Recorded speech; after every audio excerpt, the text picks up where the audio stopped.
Drink the Nation is a podcast for thoughtful, informed adults, preferably with a pour in hand. The views and opinions expressed on the show are those of the hosts and guests only, and do not reflect the views of any employers, institutions, licensing boards, government agencies, bourbon distilleries, or family members, especially our family members. They've asked us to be very clear about that.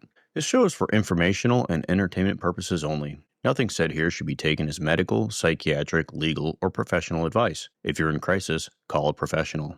If you're mad at something we said, we suggest journaling or emailing us with civility. We're here to challenge ideas, not diagnose strangers. We're clinicians, not your clinicians, and we have the bourbon to prove it. Let's go.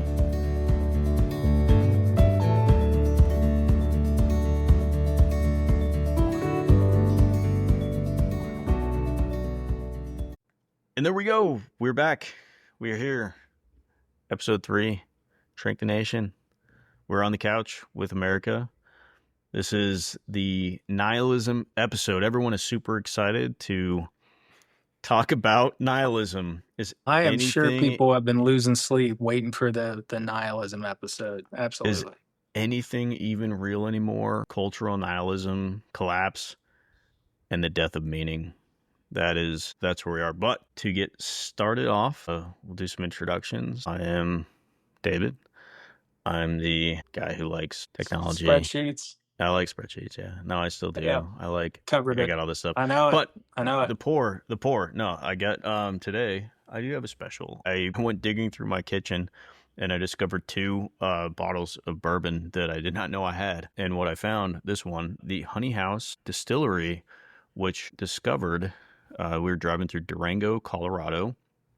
So doing the hat too. And I came across the Honey House Distillery, a straight bourbon whiskey, which I picked up while I was there. It's pretty good. A little spicy. It's actually quite spicy. Does not taste like honey, but a little sweetness to it. It is handcrafted in custom beehive shaped stills. And oh, that's not a gimmick. That's not gimmicky at all. It's totally gimmicky, but you know what? It won an award 2021, so I like it. For the best gimmick. Yeah, and it won your For the record, if bourbon is flavored, it can't be called bourbon. So it's that's not flavored. It's not flavored by anything. It's a straight bourbon whiskey. It's just made at the Honey House Distillery. They do make other things. A cask that is beehive shaped. Got it. No. It's a beehive shaped still. Then it's aged in a barrel like all other bourbons, yeah, for 4 years. Got it. All right. Well, I'm Rob, 25 years psychiatry, 30 in the military of various stripes. I am, again, sadly, at an undisclosed location in which alcoholic beverages are not authorized, so I am not drinking. However, if I was, it would still be Old Crow. I am going to drink Old Crow the next time I'm in a position to do so. Old Crow is best drank in an alley behind a dumpster or in an abandoned tenement on broken down cardboard boxes. Those are your 2 options for the best drinking experience. I don't have any today, but I will the next time, hopefully the next time we do an episode. I will get a bottle of Old Crow, so the next time that we will have an Old Crow show. Yep, $4.95. Sure. It's easy, cheap. I will get honest, a bottle of Old Crow. I'm not sure where to find it. I looked. You will find there is. I gotta look real low or in the back. Yeah, you gotta look. You gotta drop some change. You gotta go to a underpass. You got somewhere. You will find Old Crow. Well, you've heard of bottom shelf. This is behind the shelf. Is really where you find it. I gotta find a guy hard on his luck. No, there's that. There's a. You got the store. I mean, you have that giant chain of liquor stores near you, Keith, that they, I mean, have to have it. They have to have it. Yeah, Old Crow for sure. They have it. Well, but we have to have an Old Crow show. Be known as we will have an Old Crow. I was embarrassed to ask. But you got to ask for Old Crow, and then ask for something really expensive at the same time. Yeah, get some. So I also would like some Dom Perignon. Yeah. Well, I'll jump in. This one's for now. I'm Keith. been doing this psychiatry, I don't know, 24 years. I'm the one that tends to sound too smart. Not sure why I do that, but I do. I'd like to say I was honoring Rob's service by also abstaining. But no bourbon, just Tito's vodka. Made the Texan way in a beehive. In a beehive shaped still, as all good Tito's is. It's handmade, right? No, I don't think it is. Probably by machines. I thought it was handmade. It's supposed to be handmade. Yeah, they mash the potatoes with their hands. That makes sense. And then they produce handmade enough that they can send it everywhere. So, yes. Yeah. Hey, that's their thing. That's their shtick. It says let's handmade. It's handmade. Or is it handmade? Well, let's embrace some nihilism. We are. Yeah. So before we get 100% knee deep in some nihilism, as we were all super excited. I know Rob is just aching at the loins to just quivering to getting into some nihilism here. There's a reason that we chose nihilism as our natural progression. Right? I think so. Yeah, absolutely.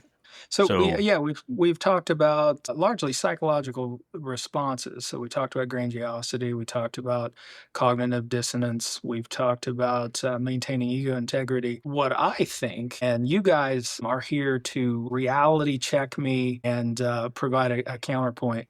But what I think is at its core, we are experiencing cultural nihilism. Now, before we actually jump in, I got a game I want you to play because this is a very sensitive and serious topic, but this is a quote from a movie. I want you to name the movie. Say what you will about the tenets of National Socialism, dude. At least it's an ethos. Good times at Ridgemont High. All right, I got one more. We believe in nothing, Lebowski. Nothing. Well, I mean, that's an easy one. That's an easy The Big Lebowski, right? The Big Lebowski. They're nihilists, man. They were nihilists. Yes. Exactly. So I'm going to circle back to the Big Lebowski later. Was that Flea? Did Flea say that, or was that one of the other nihilists? It was the leader, whoever that was. Was that Flea? That's a good setup. It's a good setup, Rob. Maybe our job this evening, right, is to be the carpet to make the room, right, in the apartment of nihilism. Right? It really pulled the room together, man. Yeah. We'll that function movie, as carpet. Yeah. That movie is entirely about defense against against nihilism. Sorry, different topic, different day. No, I have not been drinking. That's really sad. It is a movie about nihilism and facing nihilism, and I'm going to come back to that. But before we can you okay? So you said nihilism. We've said nihilism. I will have to go back and count, but like 27,000 times now. Define it so that we're not losing everybody. Right. Sure. Yes. So nihilism. Nihilism is a philosophic belief that life lacks inherent meaning, value, or purpose. Moral values are not objective, knowledge and truth are uncertain, and life itself has no meaning. All right. Now explain it like I'm on my third bourbon. You'd better slow down. We were waiting a long time for Keith to log in, okay? So whose fault is that? That's true. Right. You can blame the inebriation on me. I mean, Rob is more experienced intellectually and personally with nihilism than me. I don't know. I think it's kind of simple. I don't mean to dumb it down, right? But it's that, like, life has no meaning out the jump, right? Like, there's just no purpose, period, at the individual level. Like, morally, there's no right, there's no wrong. Politically, institutions are baseless and without credibility. I think that's kind of what it boils down to. Correct me, Rob. No, that's it in a nutshell. Yeah, nothing means nothing. Can you tie what our first few topics were to why we would now be talking about nihilism, just to bridge that gap? Grandiosity and cognitive dissonance and ego cognitive dissonance.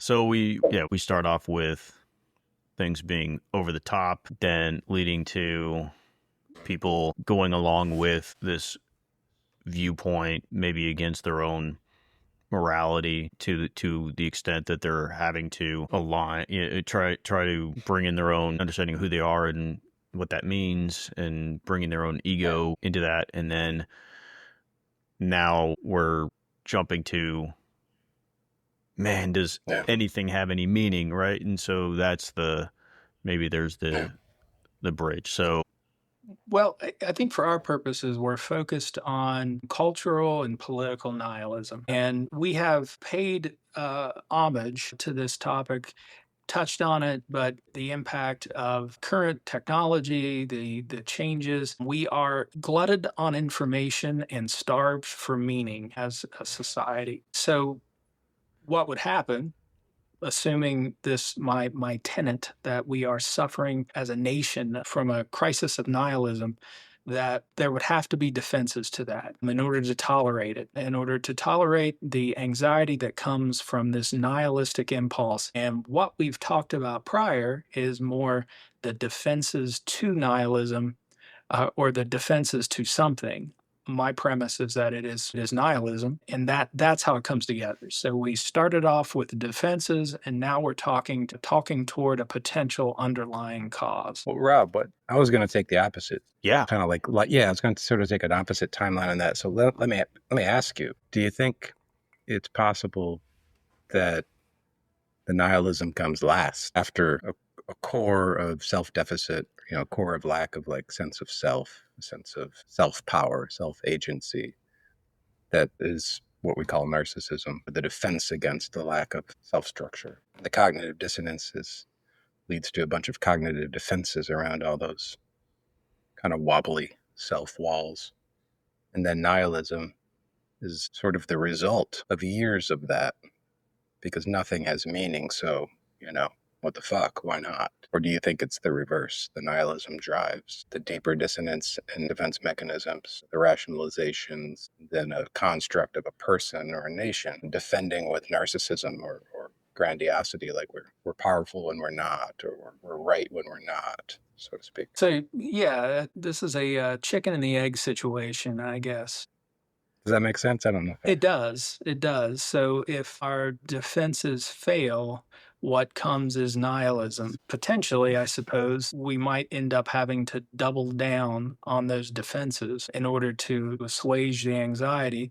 I guess I've been thinking more in terms of social and economic change leading to this nihilistic stance, which results in an acceleration of those core defenses. But what you have just posed could have been that it could go that way too. Yeah, it strikes me, sort of thinking naively, that like nihilism is a very adult, very grown up concept that may come at the end of the run of human development. So, are children nihilists? I hope not, but I mean, I would argue that our kids are nihilists. In fact, I would argue that Generation Z has been born and bred to be nihilistic. I believe that there's a big swath of Gen Xers who are looking into the future that's very uncertain, and cultural changes that are uncertain, values have changed that have led to nihilism. And then I can argue that the older generation, back into the early baby boomers who are in their old age now, they have reason to be nihilistic as well. Typically, a generation wants to look backwards and see what they've left behind and be proud of that. And what it feels like at this moment is that they're not leaving anything good behind, that the world is going to hell in a handbasket and they're exiting without having left a thing. David? I'm just enjoying the conflict between the two of you. And I don't know if it's conflict or I like the discussion, because now there's like, which side is it? I agree. Gen Z, culturally, they definitely are coming into their adulthood with this very nihilistic perspective of their future, of looking at, what do we have? This is the first generation in a long time, at least in America, that can't easily say, I'm going to have it better than my parents did. And that is morose. Now, is that real? Is that true? I'm not sure, but that is definitely something that seems to be happening. And so they're definitely looking at their future of saying, well, are we going to be able to afford housing? Are we going to be able to buy houses? Are we going to have jobs? If I go to college, am I going to go into extreme debt to be able to do that?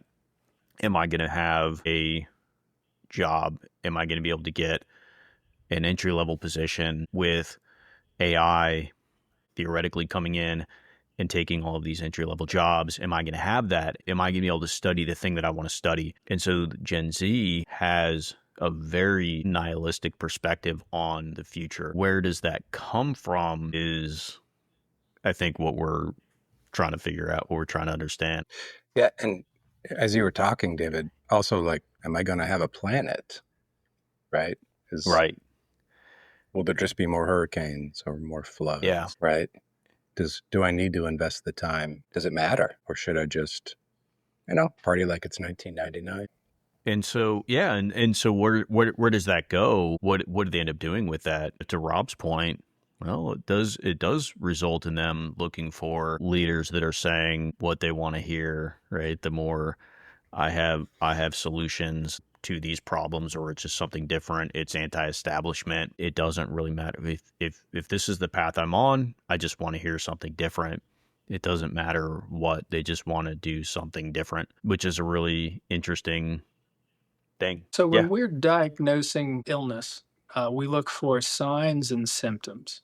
So I developed signs and symptoms of why I believe that nihilistic thinking is pervasive and is problematic. It is an illness. Tell me if you agree with these. So the first one is mistrust of institutions. I think there is ample evidence that people today mistrust institutions that have always been highly trusted. Politicians, the military, religion. The media is generally distrusted by more than half of the American people. I think the military still exists somewhere north of 50%, but certainly not at the levels we used to. So would you agree that that is a symptom? Is that a symptom Yeah. or is that a feature, though? I want to question the media thing because there's a big asterisk with it, because that has been, at least for the last 10 years, it has been at least intentional. The mistrust that has been a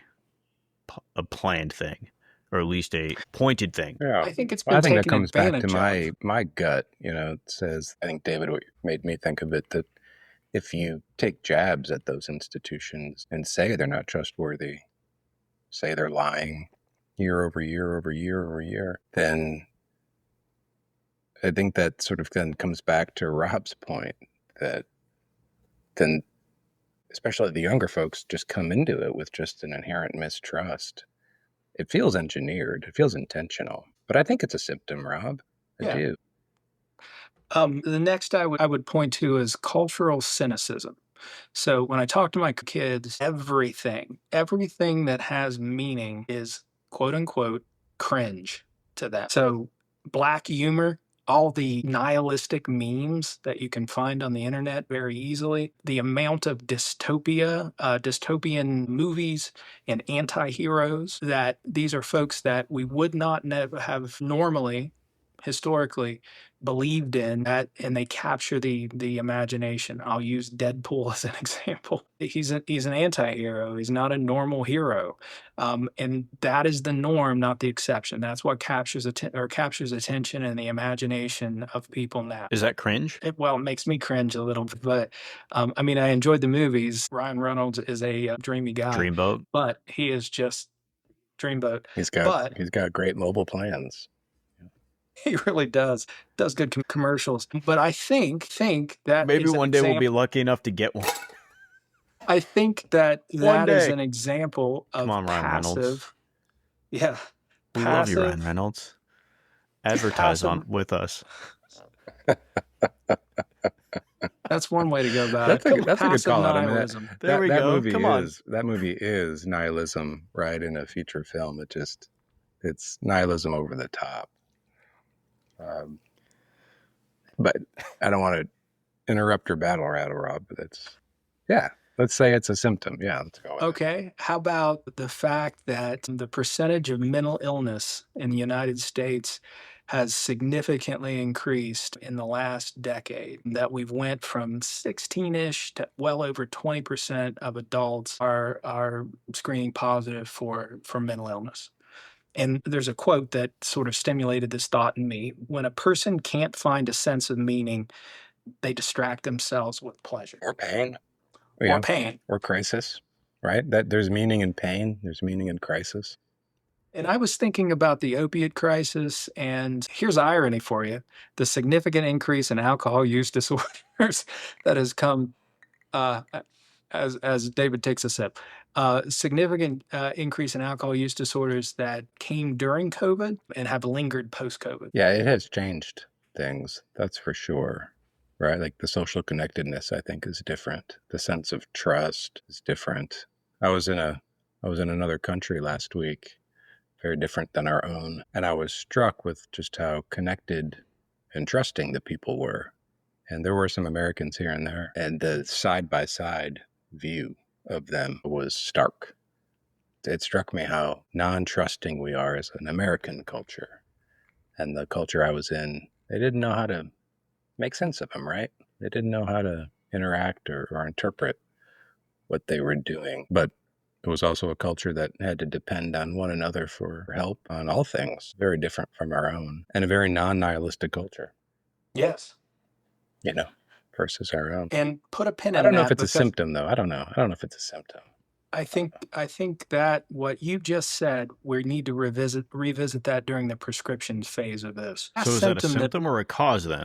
Yeah, I'm with David. A symptom, in my mind. And then my last symptom is moral and political polarization. So there's this radical relativism which comes with nihilism, in that there is no meaning, there is no truth. And if there is no truth, then you get this radical relativism that truth is whatever I want it to be, or rigid tribalism. And I think we're seeing those things, and those are the 4 symptoms that I can identify. Yeah, and I think, what that makes me, your 4 symptoms, Rob, what it makes me come back to is the point of cognitive dissonance, or just tension with thoughts that are at odds, beliefs that are at odds. If I'm filled in a world or a society where the core beliefs that I always carried are no longer making sense to me, or my group around me is telling me they're not going to make sense anymore, or I can't be part of the group, which is almost such a powerful human need. You'll almost do anything to be part of a group. We've all been in 5th grade. I wonder if, then the nihilism we're talking about is the kind of get out of jail free card,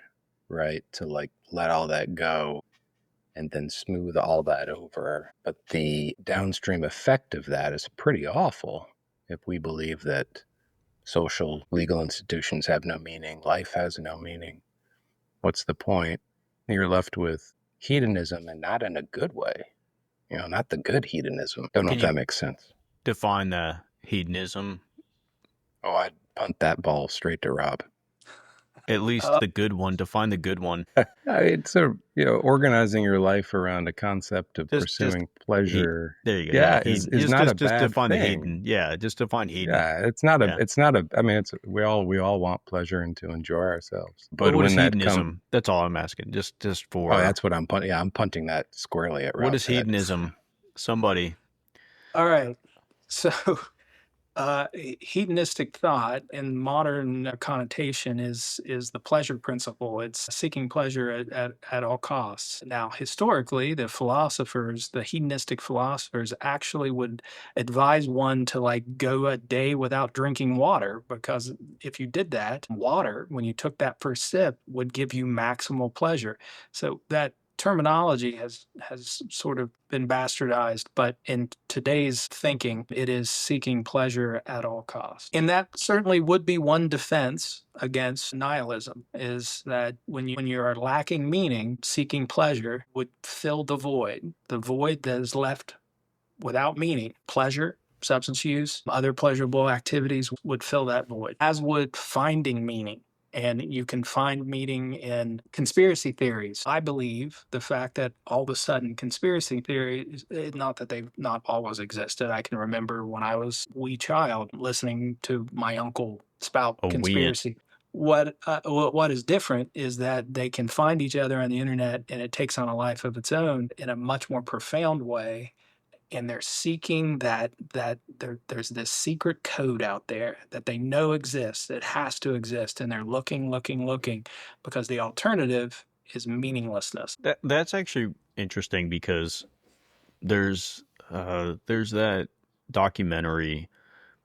Is it Beyond the Curve?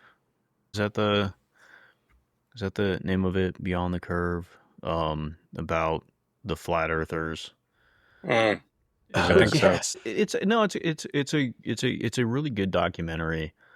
It's not a mean documentary. It's certainly not set up in a way to be harsh. It really just shows people who believe in flat earth theory. And there are, spoiler alert, it shows Spoiler moments. alert, the Earth is mostly a sphere. Spoiler alert, the earth may not be flat, but it might, but it shows these moments where these people have these minutes, these milliseconds where they almost talk themselves into You see the crisis in their face. And then they just come back. They pull themselves back, and you see it's not because it isn't because they are really seeking truth, right? It's not that they want the facts. It's because they want the community, right? It's because that documentary was really good. Yeah. One thing that shocked me about that documentary was the breadth and depth and joy of the community, right? Yeah. That these people found social structure. Yeah. It was a place for them to be together, and it really, the thing that about it was they felt so special to understand this thing that nobody else got, right? Like, it was, even though the ridiculousness that the government or whomever, and it was like, well, who is hiding the secret from the world, that and it would just be whoever, right? The conspiracy was like anybody, because what possible value is it to hide the flat, like there is some benefit to be gained from some secret society, or and it was the government, it was whatever pejorative term for whatever group they wanted, but it was just them knowing it, because that was the thing that brought them that community, and that was the togetherness, because for them it was otherwise, it was this, or it was loneliness. And that was I guess for the three of us, right, we joined a society where we had special information that made us, hey, we're not supposed no to one talk could about access our information. Keith, come on. Hey, let's you're not gonna put get the kicked out. spotlight. We're gonna have to beat you out of it. Remember? Out of it. Well, that's something. At least in my generation, that was something about being a physician, right? You join an elite group that you have access to skills and information that nobody has. It's a little different now with AI and the internet, but I see patients every day who have access to all those things, but they still want to defer to me. Surprises me. I keep suspecting they're going to say, I know what I want. I'm just here for you to authorize it. But they really want the interaction, and they want the back and forth, and they want sort of the blessing, right? Yeah. I'm in the middle. Rob, you said something that I think was a little bit at odds with what we're talking about around the conspiracy theme, right? That if they can't hold on to it, if they can't keep justifying it, then there's a lack of meaning. But that is nihilism, right? A lack of meaning entirely. So it would make one think, right, that those that are clinging on to a theory of conspiracy really don't want to be nihilists at their core. It would argue that there's something about the human nature that, whatever Nietzsche had to say, there would be something to say against that perhaps human beings don't want, a core foundation of, well, life is truly meaningless.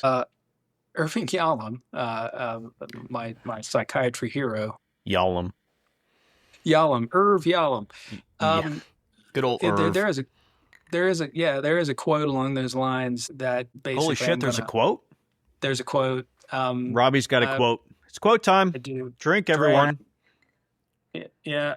That, and I'm going to paraphrase it. Basically, that's not a quote. Stating, that's a paraphrase. Right.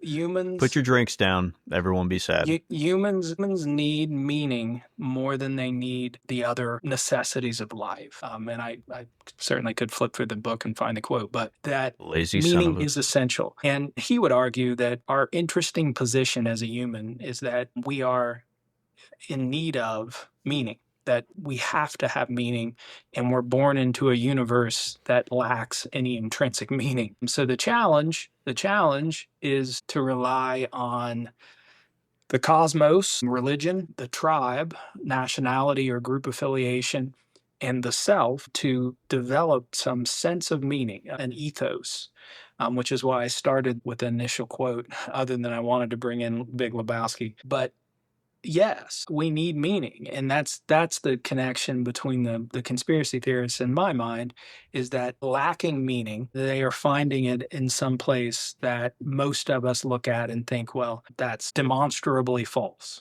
That's just not true. My favorite part of that documentary, and I'm glad you brought it up, was when they did that high-tech science-y experiment using lasers, and they actually supported Spoiler that the alert. Earth is round. Yeah. Lasers. Well, they didn't show it, but your spoiler alert, by the way. Spoiler alert. Yeah, but it's a great documentary. It is, and I don't totally think this would worthwhile. ruin it. But however many people I think I've made watch that. In that moment, their uncertainty was so palpable, and they came back to, well, the laser's wrong. Oh, yeah. I think what they said is like there was a bush in the way. Or something like that, yeah. It was to get back to cognitive dissonance, right? They added a thought, right? Yeah. They added a thought. Well, it's when it's the infighting that happens between them, because there's that within the community of the flat earthers, there's still that push to try to get the attention, right? There's the who's the leader of that movement. And there's a lot of pushing and pulling and trying to get the most attention from within. And so, like, they're trying to call each other out for who's the bigger bullshitter without acknowledging that they're all bullshitting. I mean, they're all full of it, but they're all full of it. It's really fascinating to watch it. But you're right. In that way, if anything, they're all avoiding nihilism. Right? That's their protection from losing meaning, is to find it somewhere. Because how long can you go without any meaning? You wear black, and you hang out with other people, and you listen to jazz, kidnap Lebowski's wife and cut off somebody's toe. Or I don't know, like, what do you do? Bunny. Well, they didn't really kidnap her, right? But no. Yeah. What do you do?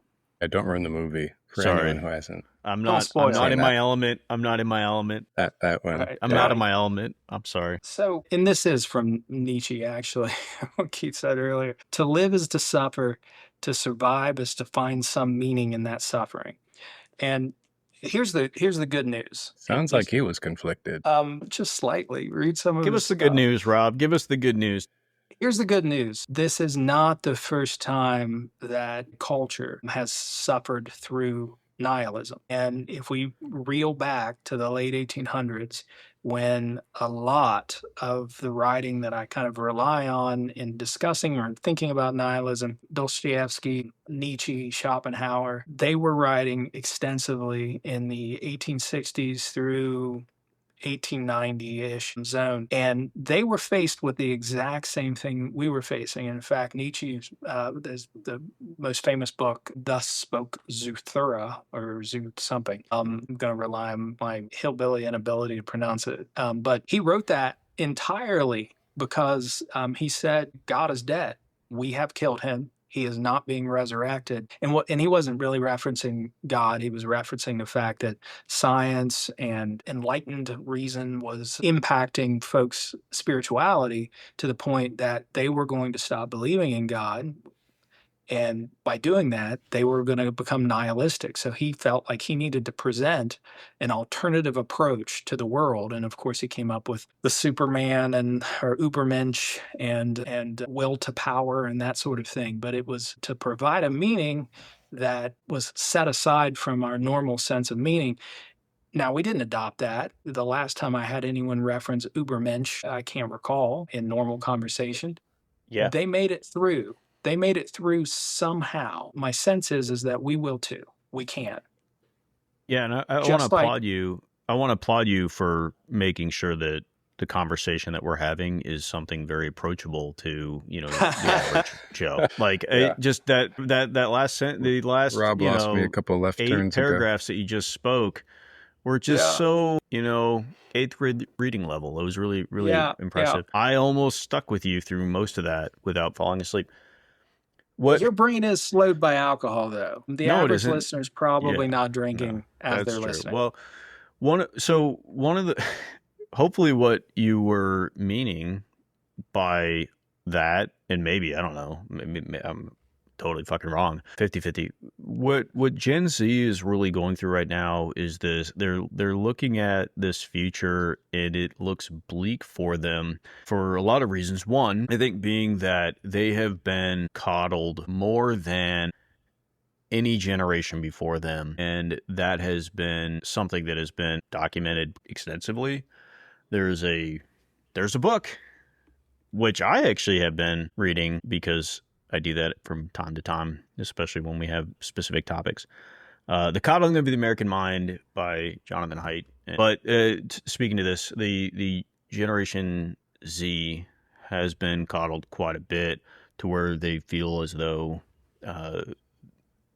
being presented with any idea that counters their own is just not okay. Like that's going to somehow harm them.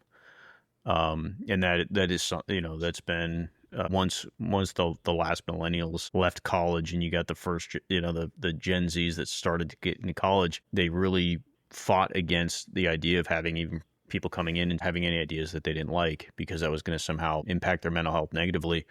Whereas really sometimes just hearing things that you don't want to hear, you don't have to like it, but that is something that builds a lot of strength to hear thoughts that you don't like. I mean, just to be able to develop your own viewpoint is something that is important. But as we've spoken a lot about AI coming in, taking over these jobs, taking over this entry-level positions and really changing the landscape. Well, this is something that America has seen a lot. The printing press came in. I mean, Industrial Revolution. We've gone through these things many times and we've always come out better, right? Like this is something we've gone through. They just have to see that, right? Like I have a lot of confidence that we'll make it.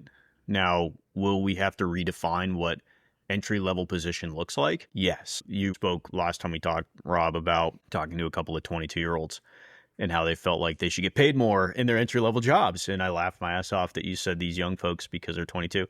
Yeah, that's true. Younger than me. Well, yeah, everyone's younger than you, Rob. I know. Grandpa. What we're going to define as entry-level work is probably going to be a lot different over the next several years, right? Like that's just how that's probably going to shape up. My generation had the luxury of going to college and getting a fine arts degree in this and that was going to work out pretty well for them. Well, guess what? That's not going to probably work out anymore because AI is going to do a lot of the jobs that you could do. Now, you can take advantage of that. And if you're industrious and you'd say, you know what? I'm an artist and I'm going to be able to take AI and I'm going to have it do a lot of my work, and I'm going to leverage that into having it do like 100 times more work than I can do, and I'm going to get really good at that. Then you're going to be awesome. But if you're going to sit back and cross your arms and say, well, it's taking all the jobs, then yeah, you're going to have a rough time. Well, and you're speaking toward the path forward. Unfortunately, the problem is that we're setting at the beginning of a path, and that path is uncertain to them. So you in your position could speak toward the potential solutions. We really don't know how that's going to play out. Now, my curiosity, actually, as I was thinking about this, I was thinking of Keith. And his Keith, fix it, well, Keith. his psychotherapy experience. on the individual level, I have no doubt that you had people who came in with a nihilistic focus. My curiosity is, how would you approach that with an individual? Depends. Just take off his I shirt. think, yeah, well, Give them something that to believe usually in. did. It The did guns, work. yeah. Did work. I think the most depends on the kind of work, but to boil it down, the most efficient process, I think Viktor Frankl spoke to it well. I think you both probably know Man's his Search book. for Meaning. Man's, yeah. There you go. Yeah. Yes. It's really widely known, easy to read, well edited, right? Short. I like that. And then you talk about a time where if you were ever going to be a nihilist, right? The Third Reich and the prison camps of World War II, that was the time to think. Don't say it. What's the point of life, right? People are clearly evil or don't care about any human dignity. But he came out of that with a conclusion that the whole point of life is to find meaning no matter where you are. And that's the end and the beginning of it. I think that was the most efficient way I would approach it in work. It could be more nuanced, more elegant and long-winded than that. But at the end of the day, yes, most folks would come with an absence of meaning and looking for it. And I think that, kind of is a nice pivot towards, well, what do we think we do about this sense in the culture right now that it really doesn't matter what I do or what I don't do. Things are meaningless. Institutions aren't to be trusted. My effort doesn't really matter. People aren't necessarily good intrinsically. But I think we've all told stories during our time today that kind of come back around to Viktor Frankl's point that everyone is searching for meaning. It seems to be an intrinsic human need. I agree. Yeah, and Rob, you may probably know more about this than I do, but I like the philosophical school of existentialism, where I always tend to take the middle path on something, sort of a compromise spot, where it says, yeah, maybe life has no inherent meaning. Maybe it doesn't, but our job is to create it. And in that, you find reward, you find purpose, you find joy. It's a little different than Viktor Frankl's approach, that you have to search for it. Existentialism sort of accepts and wraps its arms around, yeah, maybe nihilism is accurate. Maybe life has no meaning. Okay, no worries. But my job here as a human mammal, because other mammals don't seem to be able to do that, my job as a human is to create meaning for myself and for others. And that's it. That's a life well led. Beautifully stated. I will go. This was a Nietzsche quote that also was in Man's Search for Meaning. If you have a why, any how is tolerable. So the question is, and this goes back to the movie, the great philosophic movie City Slickers, Billy Crystal. How are you slurring your speech? What are you drinking in there? You're not even drinking. I'm not. Yeah, It's the bad air. There's dust in the air. And in that movie, the old cowboy, Billy Crystal's having a nihilistic crisis in his life, and he goes on this. What's the phrase? What do you do? Cow herding, whatever Cow it is. punching? Yeah. So they're gonna take a herd of cows across a certain span of the old or of the West, and this old cowboy says that the meaning of life is this thing, and he keeps saying just One this thing. one thing.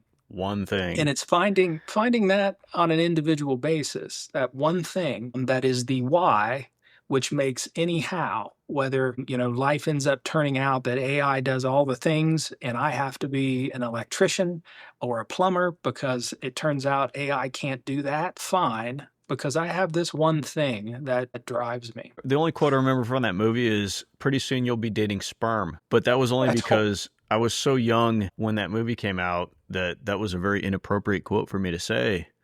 And I thought it was hilarious, the reaction I would get from saying it, because I had no idea what it meant. You're still a fifth grader, so it works. Right. I was watching a movie the other night because I had some time to kill, and I watched The Watchmen. Watchmen, yeah.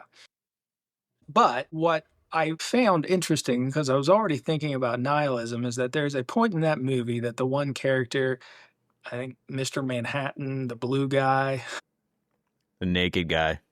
He's completely become nihilistic. Nothing has meaning. He can see the future, the past, everything lays itself out. Nothing surprises him. Humanity no longer is interesting to him. Nothing has meaning. And there is a pivotal scene in which he comes to that conclusion that the existence of an individual is where the meaning lies. That when you look at the statistics of that one sperm among how many ever million, billion, whatever comes out, finds its way to the egg and to create the combination that is utterly unique to you in order for you to become who you are. And then if you trace backwards and you think that had to happen for your parents, that had to happen for pairs of grandparents, that had to happen for pairs of great-grandparents for you to exist. And I found it actually striking. I never really thought in those terms that the amount of the cosmic coincidences that have to come in together for the three of us to be sitting here spouting bullshit and nonsense on the internet is stunning, and it may well be something to believe in. Before we get to prescriptions, because we've talked the death of meaning to death. Where I've become nihilistic in this conversation. there is no meaning left in the meaning of lack of meaning. So then what, right? Like, how do you culturally, because for a person to find meaning, there's therapy, and it seems there's that fight to find meaning, right? Like, people will try to find meaning. There's conspiracy theories, there's that, but you have these multiple generations that are kind of on this collision course towards nihilism, which is why we're even talking about it. Now what? Where do we go? What do we do? Like, even for somebody who's listening to us, they're in the car, they're trying desperately. Listening to us before they jump. Yeah, in these last few moments, come up with a way not to jump. Where's the hope, right? Like, what do they do? What does one do to say, but we can turn this around? Because you can, but what do you do? You asked me, like, what have I done in my work with folks therapeutically? And I mean on a bigger picture. I don't mean just for yourself, but I mean, like, where's the hope for somebody to say, hey, it's not like this is something that the culture goes through? Because I have a harder time thinking about what to do at a societal level. I just have a harder time wrapping my head around that. I often come back to the individual and small group, 50, 100 people level. Okay, but what do you do? But look at society as it is right now. What does the person do looking at society the way that we have gone? So in the last 5 years, what have we gone through? We've had COVID. We've had massive changes to our culture, our politics, all of these differences. Gen Z's come in; they have been coddled. We've had, I mean, if you have a generation that can come and make millennials Gen Z look as a potential listener, by the way. No, I'd like my to, kids, just for my any kids, Gen Z listeners out there, I'd like to be coddled. Gen Z, Please. Gen Z wasn't listening to us. Don't kid yourself. My kids are Gen Z. They weren't listening in the first place. No, if you have a generation that can make millennials look good, kids, then you got a problem. No, but the truth is, it's not that they're gone. It's not that they're lost. It's that, of course, there's something that can be done. But look at what they've gone through. Of course, they feel this way. And that's what I'm saying. But how do they turn it around? And so, what does the individual do? And then, what do they do from that? Because they've grown up with the internet in a way that you and I didn't. We didn't. And this is the norm for them. But how do they break away from that? Like, how do they break away from that? Well, they are the experimental generation. History will say this, that we will look back and we will say, gee, what was the effect at 24/7 internet? I don't know. We'll see. They will say, what was the effect of social media? I don't know. We'll see. What was the effect of AI? I don't know. We'll see. And they are the ones who are going to be experimented on. So they may have been coddled, but they're not going to be coddled in adulthood. They're going to go through all the struggles that every other human goes through. They're just going to do it at a different time scale.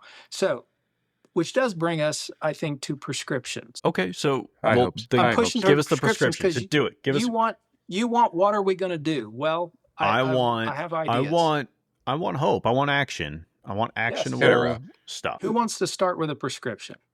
I'll jump in. Yes. I'll be quick and simple. Hey, this isn't sex. This is prescriptions. Yeah. Last time you and I were together, it was quick and simple. Yeah.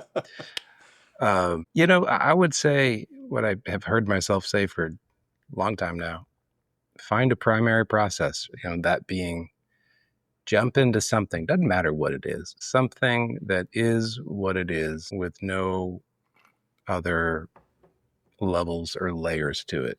Right? It could be, not to sound hokey, but very simple. Could be going for a walk, right? Don't take your phone. Don't have headphones. Look around. Smell the air. See what's pretty, right? See what brings you some joy. It's a beautiful world out there, no matter where you live. If you're walking in a city, look at people. Smile. They'll smile back. There's joy in that. It's a primary process. You can dig in the dirt. You can have a garden. You can go for a run. You can cook. Those are primary processes. Usually they include something with your body. We are a brain connected to a body. You got to use your body somehow. But to make it a little bit more interesting than that, do something that helps other people. It takes a little bit of effort. It's a little uncomfortable. A lot of us these days are socially awkward. We were a less little socially awkward 20, 30 years ago. We were more group, society organized. That was more important then. But we are a social animal. We don't survive as individuals. We just don't. So go somewhere, ideally somewhere that's different to you. I had the ability to go somewhere very different to me the other week. I couldn't speak the language well, and that was very helpful to me because I couldn't use all the skills I have cognitively, language-wise, to defend, to make jokes, to cover up my own dissonance. I just had to be who I was. And I saw people just be happy and grateful that I was there with whoever I was. And that gave me pleasure. And that battled back on my own internal sense of nihilism, that me just as who I am is valuable. And that's hard to reject once you experience it. So I would say to people, go do anything to help somebody else, big or small, whether it's giving blood. Most everyone can give blood. It's free. Someone drops something, you can pick it up and say something nice about them in a genuine way. And you'll see the goodness come back. And it's the best side of human beings. But I also think we need to give a very physicianly prescriptive warning. If you have nihilism for more than 6 to 8 hours, seek medical attention. Yes. All right. I've got a couple. My first is everyone needs to watch The Big Lebowski because I do think it is a prescription for fighting nihilism. So if you've seen the movie is a study on nihilism. It is about nihilism. The movie really has no meaning. The plot's everywhere. There's truly nihilists who are the main antagonists. And the hero is the dude, and the dude abides. And so he is lazy, he is lost, but he abides. Are they And the main antagonists, though? They're the foil, the comedic foil in it. Let's not debate the finer points. Stick to the prescription. Put the glass. That the dude abides. He doesn't try to force meaning on the universe. He just continues to exist in this calm way that doesn't disturb others. So watch The Big Lebowski. My second one flows in with what I've said over and over and over again is get involved locally. Find a cause. Engage with people and find that connectedness that will come when you're engaged with people in a local cause, and it will provide meaning, probably better than anything else. Now, from a national standpoint, I don't know. Ultimately, and this is a debate that we've been having, is a nation a collection of individuals that become a thing, or is there a national identity that drifts down to the individuals? One could argue the nation has to have policy on AI and has to have a path forward, etc. I'm going to say it's going to work its way out, just like the transition from horse to car worked its way out and left hundreds of thousands of farriers unemployed, and I'm sure they had some nihilistic thoughts at that moment. How am I going to survive? Well, something's going to pop out. There will be an industry that comes to support AI. Even if AI takes over most jobs, there'll be side jobs that will come. So it is getting through this very challenging, uncertain period. And and the way we do that is to turn inward. And by inward, I'm not talking sit in your room on the internet and flame people and make up nihilistic memes. I mean, turn towards your community, whether it be family or local community, get involved. Second, watching The Big Lebowski. And then watch The Big Lebowski. Well, bring the family together. Watch The Big Lebowski. Such a great movie. It is. It really I downloaded is. it. David hit it. Getting ready to take a flight. I'm going to watch it again. All right. So my prescription is that everybody get themselves a nihilism jar, like a swear jar, but every time you mutter that nothing matters, you put in $1, and those proceeds will go to, well, nobody knows because it's meaningless, right? But if you don't know where to send the money, go ahead and send it to socials@shrinkthenation.com because we're happy to we'll take tips. No. We take Apple Pay. Apple Pay, Google whatever. Pay. No, but that would be a nihilism jar. Why not? Right. All right. Well, smash that subscribe if you're still with us. Thank you for being there. Anything else, gentlemen? Oh, I don't think I'm still with us. This has been a bummer. Yeah. Nihilism. Hey, in cultural collapse, choosing meaning may well be the most radical act of all. So find your why, not in dogma, not in division, but in service to others. And your why. Find your one. The ha was tolerant. All right. Well, hit us up on our socials. And one of my favorites would be if you're going to hit us up on our socials, maybe listen to us. Maybe accusing us of attempting to brainwash. I'm impressed with the confidence in our ability to brainwash, but thank you for that because that is obviously, tongue in cheek what we're trying to do here. Thank you. So, gentlemen, well done on trying to brainwash the masses. Indeed. Apparently. On that note, roll the credits.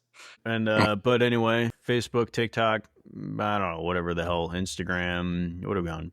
X and Blue Sky. We're on all of them. So Shrink the Nation and socials at shrinkthenation.com. Send us some comments. We'll respond. Thank you so much. Hit the music, and that's it. We're out. Till next time. Rob, be safe. Be safe, yeah, Rob. Thanks. We love you, Rob. And we love that beard. We love that beard, Keith. All right, shirt's coming off. Shirt's coming off. Shirt's coming off. All right, here it comes.